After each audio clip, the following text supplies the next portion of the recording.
Kasus korupsi pembangunan Masjid Sriwijaya Jilid 2 masih terus disidik oleh pihak penyidik pidana khusus Kejati Sumsel dengan posisi masih meriksa saksi-saksi untuk berkas dua tersangka, yaitu Ahmad Nasuhi alias Ustadz Coy sama tersangka Mukti Sulaiman. Jeru kasus korupsi ini dewek sudah banyak nimbul ke kerugian negara. Dari perhitungan pihak penyidik melalui tim ahli, kerugian sebesar 116 miliar rupiah lebih.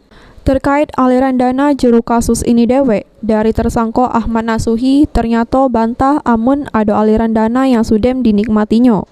Kalau sepanjang yang kami ketahui juga itu dokumen. Kalau mengenai cerita mengenai aset, kami belum ini ya.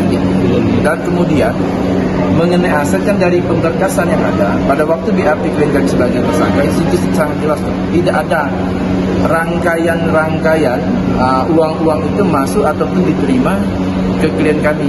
Nah, jadi kalau mengenai aset itu tanggapan kami bahwa tidak ada Rp1 pun aliran dana di dalam masjid itu dalam korupsi, dalam dugaan tindak pidana itu yang mengalir kepada klien kami atau rekening klien yang nggak ada.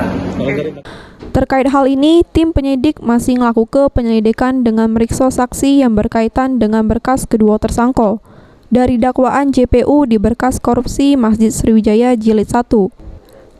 Untuk peran tersangka Ahmad Nasuhi sudah menyalahi wewenangnya dengan tidak verifikasi lagi berkas proposal masjid tersebut, di mana posisi pas kejadian tersangka sebagai Kepala Biro Kesra Pemprov Sumsel.